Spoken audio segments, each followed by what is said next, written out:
நிறைய திருநங்கைகள் என்கிட்ட வந்து பணம் வாங்கி நான் உனக்கு சர்ஜரி பண்ணி விடுறேன்னு சொல்லிட்டு என் காசை வாங்கி வாங்கி ஏமாத்தினாங்க. அப்பயும் ஒருத்தவங்க எனக்கு சர்ஜரி பண்ணி விட்டாங்க.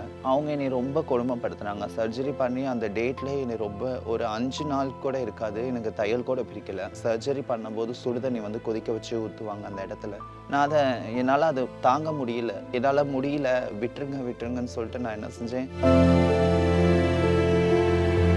நான் செத்துருப்பேன். அந்த நேரத்தில் வந்து என்னை ஆப்ரேஷன் பண்ண இடத்துல சுடுதண்ணி எல்லாம் ஊற்றி என்னை அடித்து கொடுமைப்படுத்தி நான் ஸ்டேஜில் இருந்தேன். ஒரு பையனா பிறந்த பொண்ணா மாற முடியாமல் எவ்வளோ பேர் இன்னும் வரையிலுமே அப்படியே தான் கல்யாணம் பண்ணி அவங்க லைஃப்பை வந்து ரொம்ப வாழவும் முடியாமல் எதுக்காக வாழும் தெரியாமல் வாழ்ந்துட்டு இருக்காங்க. ப்ளீஸ் தயவு செஞ்சு நீங்களும் புரிஞ்சுக்கோங்க. உங்களோட பிள்ளைங்க தான் உங்கள் வயதில் தான் பிறந்து வளர்ந்தோம். ஒரு பொண்ணு கூட அவ்வளோ கஷ்டங்கள் கொடுமைகள் வெளியே நடக்காது. ஆனால் டிரான்ஸ்ஜெண்டர் தானே,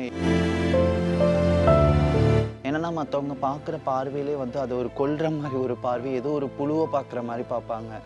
நான் ஒன்றும் அவ்வளோ குப்பை அசிங்கம்லாம் கிடையாது, என்னை எப்படி பார்க்குறாங்க அப்படின்னு யோசிப்பேன். ஸ்டேஜ் வந்து ஃபஸ்ட்டு ஸ்டேஜ் வந்து போக சொல்லும்போது நல்லா தான் நான் ஒர்க் பண்ணேன். அங்கே வந்து பசங்க பொண்ணுங்க மட்டும்தான், டிரான்ஸ்ஜெண்டருங்கிற ஒரு கேட்டகரியே கிடையாது. என்னை வந்து அந்த பொண்ணுங்களோட தான் ஜாயின் பண்ணி விட்டாங்க. எனக்கு அது கொஞ்சம் கஷ்டமாக இருந்துச்சு. என்னென்னா பொண்ணுங்க எப்படி வின் பண்ணிடுவாங்க, நான் ஒரு டிரான்ஸ்ஜெண்டர் எப்படி வின் பண்ணுவேன் அப்படிங்கிற ஒரு பயம் எனக்கு இருந்துச்சு. அதே தான் நடந்துச்சு அந்த ஸ்டேஜ்லையுமே. நான் ஸ்டேஜில் போய் பொண்ணுங்க கூட வாக் பண்ணும்போது கீழே இருந்து என்னோட கொரியோகிராஃபர் மைக்கை தூக்கி அடித்தாங்க. ரொம்ப அசிங்கப்பட்டு நான் அந்த இடத்த விட்டு வந்தேன். நம்மளை வர்ணிக்கிறாங்க, திருநங்கைகளை பார்த்து பொதுமக்கள் வர்ணிக்கிறாங்க. நீங்கள் என்ன காஸ்டியூம் எங்கே வாங்குறீங்க, எங்கள் ஹேர்ஸ் வந்து இவ்வளோ நல்லா இருக்குது. ஒரு பையனாக பிறந்து ஒரு திருநங்கையாக மாறி இன்றைக்கி நான் வந்து மாடலிங்குள்ளே போகிறனால தான் என்னோடய வாழ்க்கை வந்து மாறி இருக்கு. எனக்கு ஹிந்தி தெரியாது, எதுவுமே தெரியாது. நான் அங்கே போனேன், அங்கே போய் பார்ட்டிசிபேட் பண்ணேன். தேடா தமிழ்நாட்டுக்காக நான் வின் பண்ணி கொடுத்தேன். ஃபஸ்ட் டைம் வின் பண்ணி கொடுத்தேன்.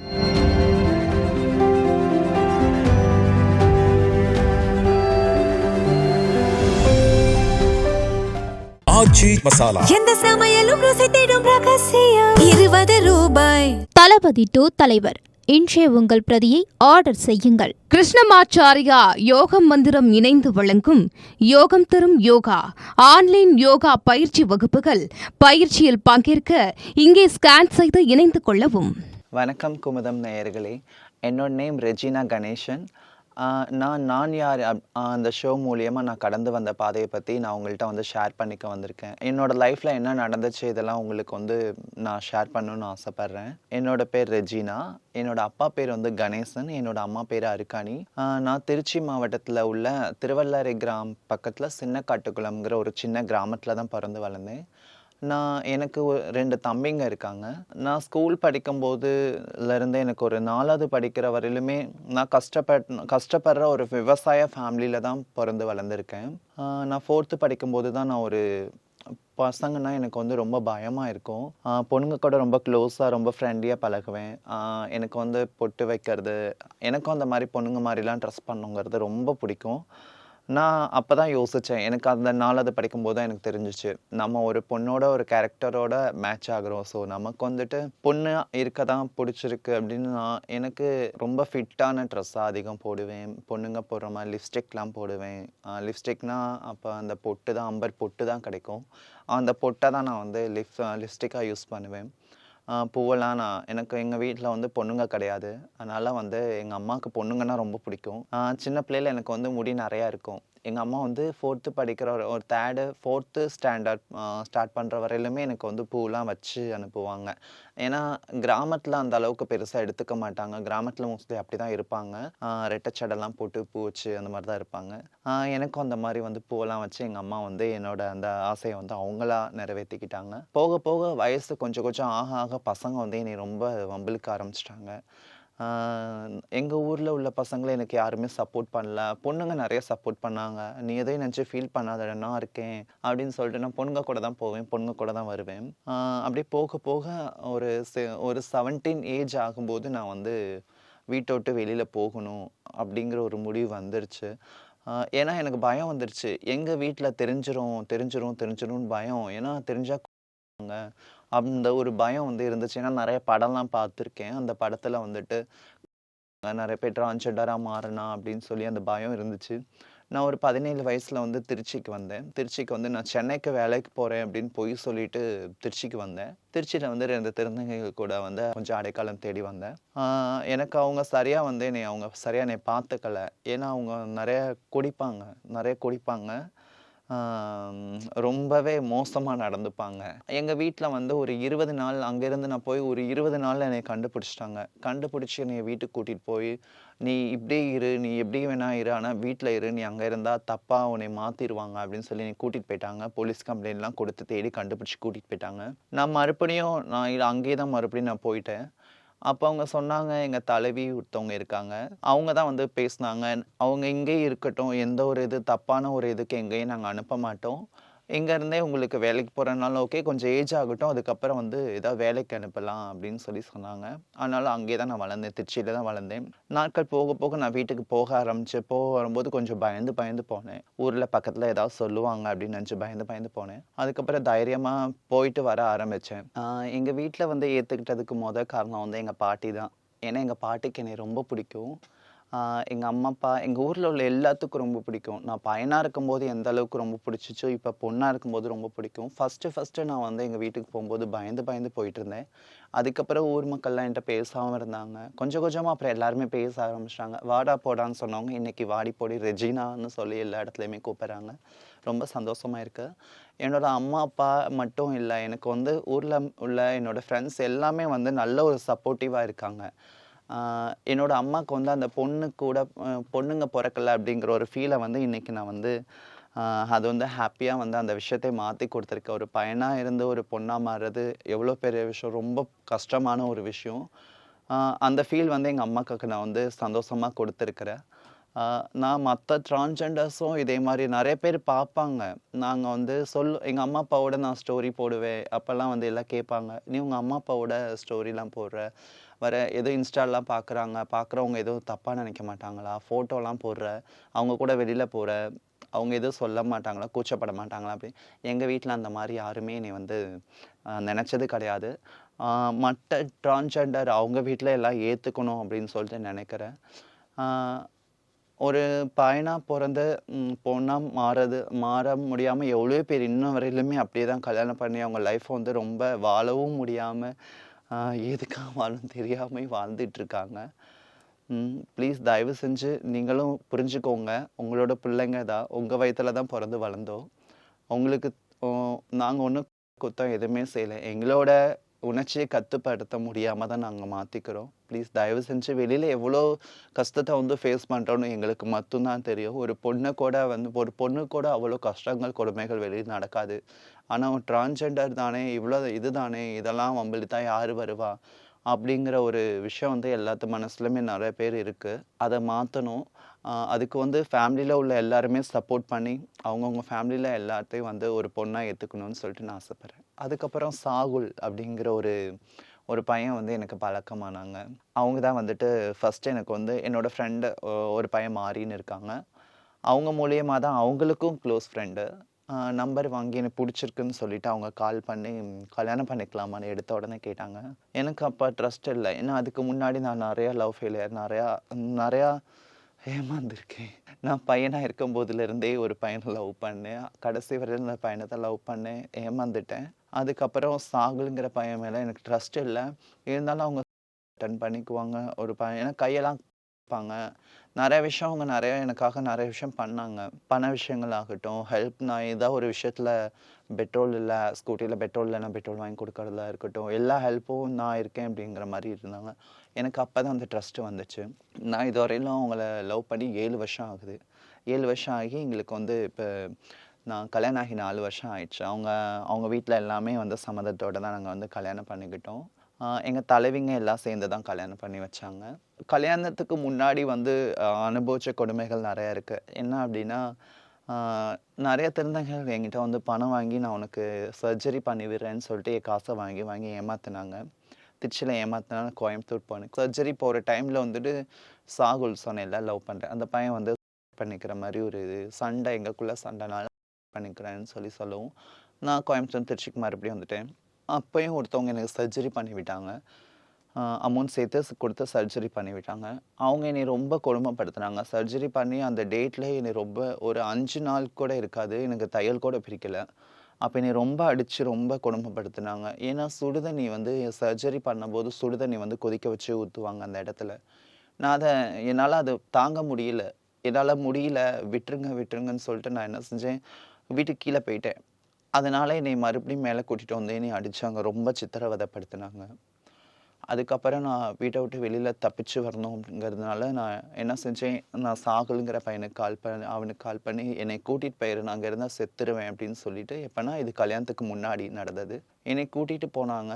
அங்க வந்துமே எங்க வீட்ல, எங்க கிராமத்துல வந்து அவங்க அசிங்கப்படுத்துனாங்க. அந்த திருநங்கைகள்லாம் வந்து என்னை ரொம்ப அசிங்கப்படுத்துனாங்க. அசிங்கப்படுத்தினா போய் என்னை வந்து மறுபடியும் அடிச்சு கூட்டிட்டு வந்து என்கிட்ட இருந்து சாகுலுங்கிற பையனை வந்து பிரிச்சுட்டாங்க. பிரிச்சு நீ இவள்ட்ட இனிமே பேசக்கூடாது அப்படின்னு சொல்லிட்டு சிம்மெல்லாம் உடைச்சிட்டாங்க. என் ஃபோனையும் உடைச்சிட்டாங்க. அவனோட ஃபோனையும் வாங்கி உடைச்சிட்டாங்க. உடைச்சு என்னை கூட்டிட்டு போயிட்டாங்க. எனக்கு ரொம்ப கஷ்டமா இருந்துச்சு. ஏன் நம்மள மட்டும் இந்த மாதிரி கஷ்டப்படுத்துறாங்க? என்னால அத தாங்கிக்க முடியல அப்படின்னு சொல்லி யோசிச்சேன். யோசிச்சு அவங்க மதுரைக்கு போயிருந்தாங்க. என்னை கொடுமைப்படுத்தின அந்த திருநங்கை வந்து மதுரைக்கு போயிருந்தாங்க ஒரு கல்யாண விஷயமா. நான் அப்ப நைட் டைம்ல நான் என்ன செஞ்சேன், வீட்ட விட்டு வெளியில வந்துட்டேன். வந்து காவேரி பாலம் திருச்சியில இருக்கு. நான் ஏதாவது பண்ணிக்கலாம். ஏன்னா வீட்டையும் அசிங்கப்படுத்திட்டாங்க. அதுவும் கிடையாது. எந்த ஒரு ஆதரவுமே இல்லாம நான் இருந்து என்ன பண்ண போறேன்? இவங்களுக்கு அடிமையா டெய்லி அடி வாங்கி சாகுறதுக்கு அப்படின்னு சொல்லிட்டு போயிட்டேன். அப்ப என்னோட அம்மா கால் பண்ணாங்க. அவங்க பேரு சிந்து, திருநங்கைல அம்மா. அவங்களோட பொண்ணு தான் நானு. அவங்க எனக்கு கால் பண்ணி, என்னை நம்பி நீ வந்த, நான் இருக்கேன், நீ வான்னு சொல்லி என்னை கூப்பிட்டாங்க கால் பண்ணி. அவங்கள நம்பி நான் போனேன். அவங்க சுஜின்னு சொல்லிட்டு என்னோட ஞானகுரு. அவங்க தான் என் குருவுக்கு அம்மா. அங்க கூட்டிட்டு போனாங்க. அவங்க என்னை ரொம்ப பாசமா பார்த்துக்கிட்டாங்க. நான் செத்துருப்பேன். அந்த நேரத்துல வந்து என்னை ஆப்ரேஷன் பண்ண இடத்துல சுடு தண்ணி எல்லாம் ஊத்தி என்னை அடிச்சு கொடுமைப்படுத்தி நான் ஸ்டேஜ்ல இருந்தேன். அவங்க என்னைய கூட்டிட்டு போய் ஹாஸ்பிட்டல் எல்லாம் கூட்டிட்டு போய் எல்லாம் ரெடி பண்ணி, அவங்களே வெறும் கை கிளவுஸ் போடாம வெறும் கையிலேயே அந்த இடத்துல வந்து மருந்து போடுவாங்க, தொடச்சி விடுவாங்க, எல்லாமே பண்ணாங்க. ரொம்ப நல்லா பார்த்துக்கிட்டாங்க. நான் அதுக்கு மேல தலைவிங்க இருக்காங்க. அவங்க பேர் வந்து பவாசாயா இருக்காங்க. பாம்பன் பவாசாயா, முன்னா நாயக் 2 பேர் இருக்காங்க. 2 பேருமே எனக்கு ஆயா. அவங்க 2 பேரும் வந்து எனக்கு ரொம்ப சப்போர்ட்டிவா பேசினாங்க. எனக்கு நான் சொன்னேன் இது மாதிரி எனக்கு இருந்த வீட்லயும் வந்து ரொம்ப கஷ்டப்படுத்தி ரொம்ப அவமானப்படுத்திட்டாங்க. நான் வீட்டுக்கும் போக முடியாது. எனக்குன்னு சப்போர்ட்டிவா சாகுலுங்கிற பையன் தான் இருந்தான். அவனையும் என்கிட்ட இருந்து பிரிச்சுட்டாங்க அப்படின்னு சொல்லி ரொம்ப அழுதேன். ரொம்ப ஃபீல் பண்ணேன். நீ எதை நினச்சி ஃபீல் பண்ண, மறுபடியும் நீ ஃபேமிலியோட சேருவ, பேசுவ. அந்த பையனும் உனக்கு கிடப்பான் அப்படின்னு சொன்னாங்க. நம்பி இருந்தேன். மறுபடியும் அந்த பையனை வந்து சேர்த்து வச்சு, அவங்களே கல்யாணம் பண்ணி ஒரு கோவில்ல கல்யாணம் பண்ணி வச்சு, அவங்க வீட்ல உள்ள பேரண்ட்ஸோட அவங்களும் வந்தாங்க. மேரேஜ் பண்ணி வச்சு, மண்டபத்துல ரிசப்ஷன்லாம் வச்சு, ஒரு பொண்ணுக்கு எப்படி வந்து பண்ணுவாங்களோ சீர்வரிசையோட, அது மாதிரி எனக்கும் பண்ணாங்க. எங்க தலைவிங்க, எங்க மம்மி, எங்க நானி எல்லாமே பண்ணாங்க. ரொம்ப சந்தோஷமா இருந்துச்சு. அதுக்கப்புறம் ஒரு வீடு பிடிச்சு கொடுத்தாங்க. நானும் அந்த பையன் சாகுல் 2 பேரும் தான் இன்ன வரை லைஃப்ல இருக்கோம். நான் ஸ்டார்டிங்ல வந்து பஸ்லலாம் எங்கே வெளியிலலாம் போகும்போது ரொம்ப கூச்சமா இருக்கும். ஏன்னா மற்றவங்க பார்க்குற பார்வையிலே வந்து அது ஒரு கொல்ற மாதிரி ஒரு பார்வை, ஏதோ ஒரு புழுவை பார்க்குற மாதிரி பார்ப்பாங்க. நான் ஒன்றும் அவ்வளோ குப்பை அசிங்கம்லாம் கிடையாது. ஏன் என்னை இப்படி பார்க்குறாங்க அப்படின்னு யோசிப்பேன். ரொம்ப கஷ்டமா இருக்கும். ஏன் நம்ம கூட சகஜமா யாரும் பேச மாட்றாங்க, பழக மாட்றாங்க அப்படிலாம் நிறைய யோசிச்சிருக்கேன். அப்பதான் யோசிச்சேன், நம்ம இருக்கிற நம்ம எப்படி இருக்கோமோ அதுக்கேற்ற மாதிரி தான் நமக்கு வந்து ரெஸ்பெக்ட் கிடைக்கும் அப்படின்னு சொல்லிட்டு நான் அதை புரிஞ்சுக்கிட்டேன். நான் மாடலிங் ஃபீல்டுக்குள்ளே போனதுக்கப்புறம் இப்போ எல்லாருமே நல்லா ஜாலியாக பேசுகிறாங்க. என் கூட பிறந்த தம்பியாக இருக்கட்டும், எல்லாருமே என்னோடய ஃப்ரெண்ட்ஸாக இருக்கட்டும், என் கூட ஜாலியாக வராங்க, ஷாப்பிங் வராங்க, நார்மலாக பேசுகிறாங்க. நார்மலாக எப்படி ஒரு ஃப்ரெண்ட்ஸை பார்த்தா மீட் பண்ணுவாங்க, பேசுவாங்களோ அதே மாதிரி என்கிட்ட பொது இடத்துல பேசுகிறாங்க. முன்ன இருந்ததுக்கு இப்போ நிறையாவே மாறிடுச்சு. முன்னெல்லாம் வந்து அசிங்கமாக நினைப்பாங்க. கூட வர்றதுக்கு அவங்க லவ்வரே நினைப்பாங்க. அவங்களோட வாழ்க்கை துணையில் வரேன்னு சொல்லிட்டு எவ்வளோ பேர் வந்து எவ்வளோ திருநங்கைகளை ஏமாற்றிருக்காங்க. ஏமாற்றி எத்தனையோ திருநங்கை வந்து பண்ணி இறந்துருக்காங்க. இன்னைக்கு வந்துட்டு அந்த மாதிரி கிடையாது. இன்னைக்கு வந்து நிறைய பேர் வந்து கல்யாணமே பண்ணிக்கிறாங்க. முன்னாடி வந்து ஃபேமிலி சப்போர்ட்டோட கல்யாணம் பண்ணிக்கிறாங்க. அந்த விஷயம் நிறைய மாறி இருக்கு. பொதுமக்கள்கிட்டயுமே நிறைய விஷயம் நல்லா வந்து நார்மலாக உட்காந்து பேசுறதா இருக்கட்டும், நல்லா ஜாலியாக பேசுகிறாங்க. நீங்கள் என்ன காஸ்டியூம் எங்கே வாங்குறீங்க, எங்கே ஹேர்ஸ் வந்து இவ்வளோ நல்லா இருக்குது, நம்மளை வர்ணிக்கிறாங்க. திருநங்கைகளை பார்த்து பொதுமக்கள் வர்ணிக்கிறாங்க. அந்த அளவுக்கு வந்து நிறைய சேஞ்சஸ் வந்துருச்சு. ஒரு பையனாக பிறந்து ஒரு திருநங்கையாக மாறி இன்னைக்கு நான் வந்து மாடலிங்குள்ளே போகிறனால தான் என்னோட வாழ்க்கை வந்து மாறி இருக்கு. அதே மாதிரி எல்லாருமே தயவு செஞ்சு உங்கள் லைஃப்பை வந்து நீங்கள் மாறணும்னு நினச்சா வந்துட்டு தானாலாம் மாறாது. நம்மலாம் ஏதாவது ஸ்டெப் எடுத்தால் தான் மாறும். மாடலிங் துறைக்கு வந்து நான் எப்படி வந்தேன்னா, இன்ஸ்டாவில் வந்து நான் ரீல்ஸ் ரொம்ப நிறைய பண்ணுவேன். அதில் எனக்கு நானும் ஒரு அவார்டு ஒன்று மதுரையில் கிடச்சிச்சு. அங்கே புனேயில் ஒரு மேக்கப் ஆர்டிஸ்ட் ரஷிதான்னு சொல்லிட்டு ஒரு மேம் இருக்காங்க. மாடலிங் பண்ணுமா, உனக்கு வந்து நல்லா வரும் அப்படின்னு சொன்னாங்க. எனக்கு மாடலிங் இன்ட்ரெஸ்ட் இருக்கு, ஆனால் எனக்கு தெரியாது அப்படின்னு சொல்லும்போது எனக்கு கோயம்புத்தூரில் ஒரு ஒர்க் ஷாப்பில் வந்து ஜாயின் பண்ணி விட்டாங்க. நான் அங்கே தான் மாடலிங் கற்றுக்கிட்டேன். எனக்கு ஸ்டேஜ் வந்து ஃபஸ்ட்டு ஸ்டேஜ் வந்து போக சொல்லும்போது நல்லா தான் நான் ஒர்க் பண்ணேன். அங்கே வந்து பசங்க பொண்ணுங்க மட்டும்தான், டிரான்ஸ்ஜெண்டருங்கிற ஒரு கேட்டகரியே கிடையாது. என்னை வந்து அந்த பொண்ணுங்களோட தான் ஜாயின் பண்ணி விட்டாங்க. எனக்கு அது கொஞ்சம் கஷ்டமாக இருந்துச்சு. என்னென்னா பொண்ணுங்க எப்படி வின் பண்ணிடுவாங்க, நான் ஒரு டிரான்ஸ்ஜெண்டர் எப்படி வின் பண்ணுவேன் அப்படிங்கிற ஒரு பயம் எனக்கு இருந்துச்சு. அதே தான் நடந்துச்சு அந்த ஸ்டேஜ்லையுமே. நான் ஸ்டேஜில் போய் பொண்ணுங்க கூட வாக் பண்ணும்போது கீழே இருந்து என்னோட கொரியோகிராஃபர் மைக்கை தூக்கி அடித்தாங்க. கீழே இறங்கு, உனக்கு ஒன்றும் மாடலிங்லாம் பண்ண தெரியல, நான் என்ன தான் வாக் சொல்லி கொடுத்தாலும் நீ அங்கே சரியாக பண்ணலை. நான் பண்ணேன். அங்கே உள்ள எல்லாருமே சொன்னாங்க கரெக்டாக பண்ணேன்னு. அவங்க என்னை ஆனால் கொரியோகிராஃபர் ரொம்ப அசிங்கப்படுத்தினாங்க. அது ஒரு டிரான்ஸ்ஜெண்டர் அப்படின்னு ஒரு ஜெண்டர்னால இருக்குமான்னு எனக்கு இன்ன வரையிலுமே அந்த ஓடிக்கிட்டே தான் இருக்குது மைண்டில். ரொம்ப அசிங்கப்பட்டு நான் அந்த இடத்த விட்டு வந்தேன். அப்போ கூட நான் ஃபீல் பண்ணேன், நம்ம மாடலிங் பண்ண வேணாம், செட் ஆகாதுன்னு சொல்லிவிட்டேன். அப்போ தான் சச்சின் முருகேசன் அப்படின்னு சொல்லிட்டு கேரளாவில் அவங்க ஒரு சின்ன ஒரு ஆக்டர், அவங்க ரெஃபர் பண்ணாங்க. தமிழ்நாடு சார்பாக வந்துட்டு நீ வந்து கிளாமரா ஃபேஸியா 2024 வந்துட்டு உத்தரப்பிரதேசில் நடந்துச்சு, நீ தமிழ்நாட்டுக்காக இது ஃபஸ்ட் டைம் பண்ணக்கூடாது அப்படின்னு சொன்னாங்க. எனக்கு ஹிந்தி தெரியாது, எதுவுமே தெரியாது. நான் அங்கே போனேன். அங்கே போய் பார்ட்டிசிபேட் பண்ணி எனக்கு அவங்க என்ன பண்ணுறாங்க எல்லாமே பார்த்து கற்றுக்கிட்டேன். தேர்டாக தமிழ்நாட்டுக்காக நான் வின் பண்ணி கொடுத்தேன். ஃபஸ்ட் டைம் வின் பண்ணி கொடுத்தேன். அதுக்கப்புறம் வந்துட்டு மிஸ் ஃபேஷன் ஷகான்னு சொல்லிட்டு நம்ம சென்னையில் ஒரு மாலில் நடந்துச்சு. அதில் செகண்ட் வந்தேன். அதுக்கப்புறம் வந்து ஃபோட்டோஷூட் 2 ஷார்ட் ஃபிலிம் 2 பண்ணியிருக்கேன். கமலின்னு சொல்லி தமிழ் அண்ணா ஒருத்தவங்க வந்து பண்ணியிருக்காங்க. அது பண்ணி 200 படத்தில் வந்து 2ஆவதாக வந்து திருச்சி மொரே சிட்டியில் வந்து வின் பண்ணுச்சு அந்த படம். அதுக்கப்புறம் ஒரு சின்னதாக ஒரு ஷார்ட் ஃபிலிம் பண்ணேன். அதுக்கப்புறம் போக வந்துட்டு கொஞ்ச நாள் இடைவெளி இருந்துச்சு. பாண்டிச்சேரியில் ஒரு பேஜன் ஷோ நடந்துச்சு. அதில் வந்துட்டு டைட்டில் வின் பண்ணேன். அதில் வின் பண்ணதுக்கப்புறம் வந்து ரொம்ப நாள் கேப்பே இருந்துச்சு. அப்புறம் தான் எனக்கு வந்து ரொம்ப நாளாக நான் ஒருத்தவங்கள பார்த்துருக்கேன், ஆனால் நான் பேசினது கிடையாது. அவங்க பேர் வந்து ரியானா சூரி. அவங்களும் ஒரு திருநங்கை சமூகத்தை சேர்ந்தவங்க தான். என்னென்னா அவங்க வந்து புதுசாக சாதிக்கணும் அப்படிங்கிறதுனால வந்து அவங்க அந்த திருநங்கை சமூகத்திலேருந்து கொஞ்சம் வெளியிலன்னா அப்பாற்பட்டுனா தொழில், அதாவது வேலை செய்யணும், கடை வைக்கணும். நான் கடைலாம் வச்சுருக்காங்க, நான் பார்த்துருக்கேன். ஆனால் யூடியூப்லலாம் பார்த்துருக்கேன், நேரில் நான் கலெக்டர் ஆஃபீஸில் பார்த்துருக்கேன். எப்படின்னா அவங்க வந்துட்டு நிறைய பேருக்கு ஆதார் கார்டு இருக்கட்டும், என்ன ஹெல்ப்பாக இருக்கட்டும், அவங்க ஹெல்ப் பண்ணுறதுக்கு நிறைய டிரான்ஸ்ஜெண்டர்ஸ் வந்து அவங்கள்ட்ட போய் கேட்பாங்க. அவங்களும் வந்து ஹெல்ப் பண்ண வந்திருக்காங்க. அப்போ நான் பார்த்துருக்கேன், பேசினது கிடையாது. என்னோட ஃப்ரெண்டு சாயிஷா, அவங்க தான் சொன்னாங்க. அவங்களோட குரு தான் ரியானா சூரி. அவங்க சொன்னாங்க, நீ பேஜன் ஷோ வந்து மம்மி பண்ணுறாங்க, நீ வா அப்படின்னு சொன்னாங்க. நான் அவங்கள்ட்ட பேசினதே கிடையாது, எப்படி ரியாக்ட் பண்ணுவாங்கன்னு தெரியாத அப்படின்னு சொன்னேன். இல்லை நீ வான்னு சொல்லி என்னை கூப்பிட்டாங்க. நான் அப்போ போகும்போது என்கிட்ட ரொம்ப ஃபஸ்ட்டு நான் உள்ளே போனோடனே ரெஜினா நல்லா இருக்கியா அப்படின்னு சொல்லி கேட்கும்போது எனக்கு அவ்வளோ ஹாப்பியாக இருந்துச்சு. நான் இவங்கள்ட்ட பேசினது கிடையாது, நான் பயந்துக்கிட்டே இருந்தேன். ஆனால் இவங்க வந்து கேஷுவலாக வந்துட்டு பேசுகிறாங்க, எனக்கு ரொம்ப பிடிச்சிருந்துச்சு. அவங்கக்கிட்ட தான் நான் வந்து கொஞ்சம் மாடலிங்னா இதுக்கும் மேலே இந்தியாவுக்கும் மேலே எப்படி வந்து ஒரு இன்டர்நேஷ்னல் மாடல் வந்து எப்படி வந்து வாக் பண்ணணும், எப்படி ஸ்பீச் பண்ணணும், எல்லாமே அவங்கள்ட்ட தான் நான் கற்றுக்கிட்டேன். அவங்க தான் மிஸ் டிரான்ஸ் மெஜஸ்டிக் இன்டர்நேஷ்னல் கம்போடியாவில் வந்துட்டு பார்ட்டிசிபேட் பண்ணுன்னு சொல்லிட்டு எனக்கு நிறைய மோட்டிவேஷன் பண்ணாங்க. இன்னமும் ட்ரைனிங் கொடுத்துட்ருக்காங்க. இன்றைக்கி நான் போகிறேன் அப்படின்னா அதுக்கு காரணம் வந்துட்டு அவங்க தான். அதுக்கும் நடுவுலையும் எனக்கு வந்து போகலாமா வேணாமான்னு சொல்லி யோசிக்கும் போது வந்துட்டு என்னோடய ஃப்ரெண்ட்ஸாக இருக்கட்டும், நிறைய பேர் வந்து சப்போர்ட் பண்ணாங்க, நீ இது பண்ணுன்னு சொல்லி. எனக்கு ஒரு பயம் இருந்துச்சு, நாங்கள் போய் வின் பண்ணுவேனா. ஏன்னா ஒரு இந்தியா வந்து ப்ரெசென்ட் பண்ணி போகும்போது நான் அதை தோத்துட்டேன்னா அது அசிங்கமாக எனக்கு அது தோணுச்சு. இல்லை வின் பண்ணுவேன்னு சொல்லிட்டு என்னோடய அண்ணா ஒருத்தவங்க இருக்காங்க, அன்பு செல்வன் அவங்க பேர் வந்துட்டு.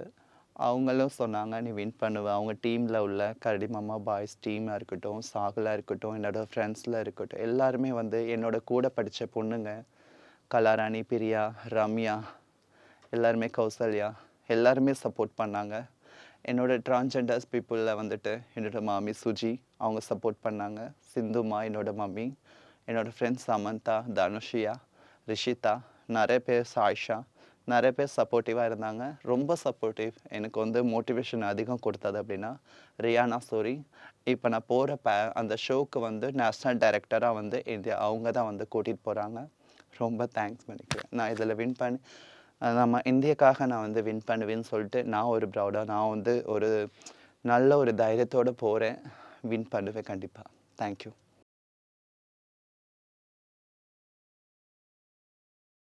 ஆச்சி மசாலா எந்த சமையலும் ருசி தேடும் ரகசியம் 20 ரூபாய். தளபதி 2 தலைவர் இன்றைய உங்கள் பிரதியை ஆர்டர் செய்யுங்கள். கிருஷ்ணமாச்சாரியா யோகம் மந்திரம் இணைந்து வழங்கும் யோகம் தரும் யோகா ஆன்லைன் யோகா பயிற்சி வகுப்புகள்.